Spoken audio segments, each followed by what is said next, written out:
یہ فورم نہیں ہے کہ ہم یہاں بیٹھ کے ڈیسائیڈ کریں. فورم اس کا عدالت ہی ہے. جہاں تک تعلق ہے اسمبلی کو چلانا کس طرح سے ہے, آئیں بیٹھے, جو اچھی تجاویز ہیں. 7 مہینے سے سر بل پڑا ہوا ہے کرمنل لا امینڈمنٹ کا. آپ بیٹھیں وہاں پہ آ کے ہمارے ساتھ ان ترامیم کو تبدیل کریں تاکہ عام آدمی کی زندگی بھی آسان ہو. اس کا فائدہ سیاستدان کو بھی ہے, اس کا فائدہ عام شہری کو بھی ہے. لیکن سر یہ فورم نہیں ہے جہاں پہ ہم سب جوڈس میٹرز جو ہیں یا عدالتی فیصلوں کی آئین ہمیں روکتا ہے کہ ہم عدالت کی حد تک ایک مناسب حد سے ہے. اسلام آباد، لاہور اور کراچی میں تحریک انصاف کے رہنماؤں اور کارکنوں کے خلاف مقدمات درج کر لیے گئے. مقدمے میں 5 اگست کو دفعہ 144 کی خلاف ورزی، امن و امان میں مداخلت سمیت دیگر دفعات شامل کی گئی ہیں. اسلام آباد میں دفعہ 144 کی خلاف ورزی پر پی ٹی آئی کے 16 کارکنوں کو گرفتار کر کے مقدمہ درج کیا گیا. جوڈیشل مجسٹریٹ نے پی ٹی آئی کی خواتین کارکنوں کو جوڈیشل ریمانڈ پر جیل بھیج دیا.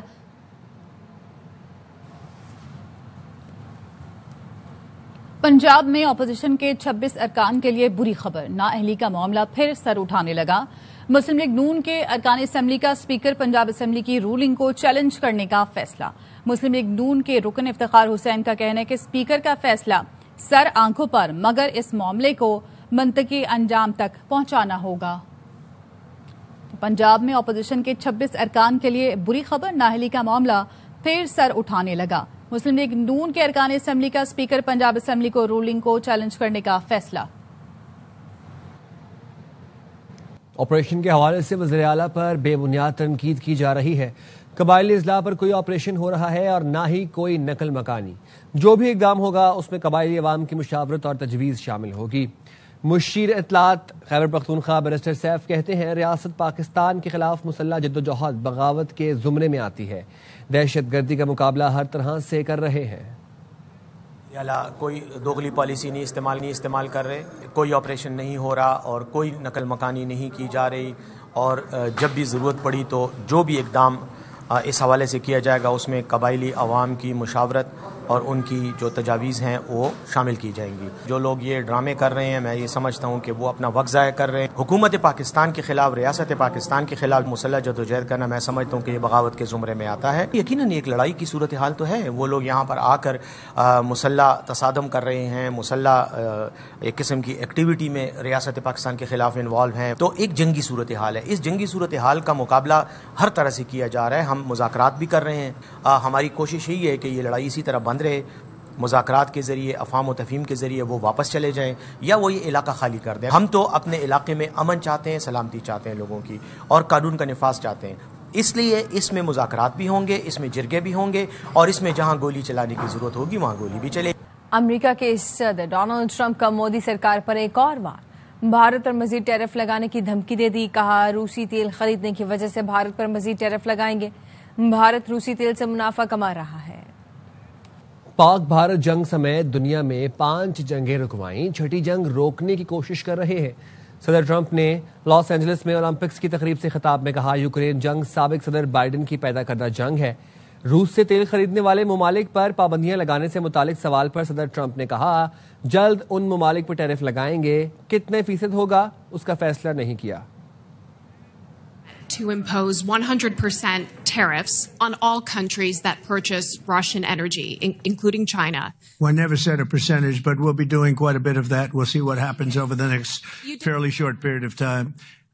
But we'll see what happens. Have a meeting with Russia. We're going to see what happens. We'll make that determination at that time. I stopped 5 wars in the last 5 months, actually, and I'd like this to be the 6th, frankly, and this is the one I'm trying to stop. This is the one we're working hardest on. The other ones I stopped within a matter of days, almost every one of them, including India and Pakistan, and I could go over the whole list, but this is the one we'd like to see.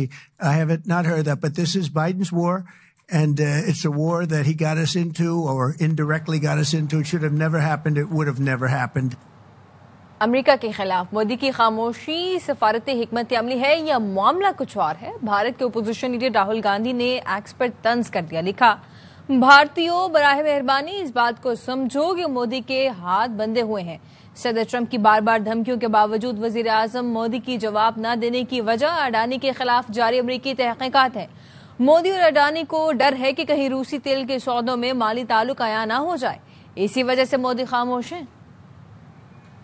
صدر مملکت آصف علی زرداری سے Oman کے سفیر نے ملاقات کی۔ ملاقات میں تجارت، سرمایہ کاری اور توانائی کے شعبوں میں تعاون کے فروغ پر گفتگو ہوئی۔ صدر مملکت نے کہا پاکستان اور عمان کے درمیان برادرانہ تعلقات مشترکہ مذہب، ثقافت اور اقدار پر مبنی ہیں۔ پاکستان اور عمان کے درمیان اقتصادی اور تجارتی تعلقات کو مزید وسعت دینے کی ضرورت ہے۔ حکومتی اور نجی شعبے کے قریبی روابط سے معاشی اور تجارتی تعاون میں اضافہ ہوگا۔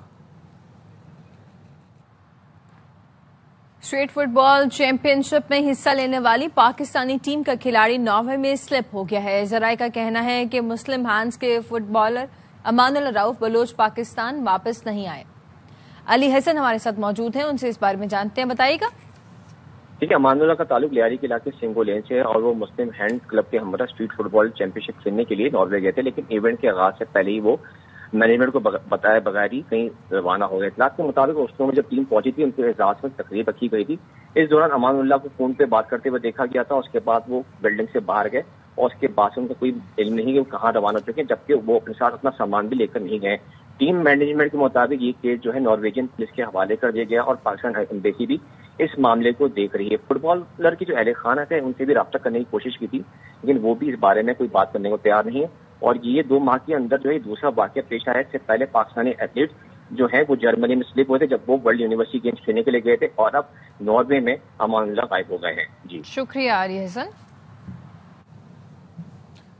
پی سی بی نے خواتین کرکٹرز کے لیے سینٹرل کانٹریکٹ کا اعلان کر دیا۔ 20 کھلاڑیوں کو 5 کیٹیگریز میں کانٹریکٹ دیے گئے ہیں۔ ابھرتی کھلاڑیوں کے لیے ایمرجنگ کیٹیگری بھی متعارف کرائی گئی ہے۔ تمام کیٹیگریز میں پلیئرز کے معاوضوں میں 50% اضافہ بھی کیا گیا ہے۔ آئی سی سی T20 رینکنگ کی نمبر 1 بالر سعدیہ اقبال، فاطمہ ثنا، منیبہ علی اور سدرا امین کو ایک کیٹیگری میں شامل کیا گیا ہے۔ اسلام آباد میں وقفے سے ہونے والی تیز بارش کے بعد مختلف علاقوں میں پانی جمع ہو گیا ہے۔ نیو چٹھا بختاور کا علاقہ زیر آب آ گیا ہے۔ علاقہ مکینوں کو شدید مشکلات کا سامنا ہے۔ مزید بتا رہی ہیں نمائندہ ARY نیوز زینب علی۔ بعد میں نیو چٹا بختاور کی ایک ایسی گلی میں موجود ہوں اس وقت جہاں پر گزشتہ رات مسلسل بارش ہونے کے بعد پانی جو ہے وہ کافی حد تک جمع۔ یہاں کے رہنے والوں کو کہنا ہے کہ تقریباً 7 سے 8 فٹ تک پانی جو تھا وہ یہاں پر جمع ہو گیا تھا۔ ضلع انتظامیہ ہے ان کی جانب سے کچھ بھی نہیں کیا گیا، لیکن CDA کی ٹیم ساتھ ریسکیو 112 کی جو ٹیم ہے اسلام آباد کی وہ بھی یہاں پر پہنچی اور پانی نکالنے کا جو انتظام ہے وہ شروع کیا گیا۔ اس وقت آپ دیکھ سکتے ہیں کہ پانی کی سطح جو ہے کافی حد تک کم ہو گئی ہے۔ ہیوی مشینری ہے جو وہ بھی منگوائی گئی۔ ان کا کہنا ہے کہ CDA کو پہلے سے ہی انتظامات کرنے چاہیے۔ کراچی میں آج بھی ہلکی اور تیز بارش کا امکان ہے۔ محکمہ موسمیات کے مطابق شہر کا موسم ابر آلود رہے گا، سمندری ہوائیں بھی بحال رہیں گی۔ مزید جانتے ہیں عدنان راجپوت سے۔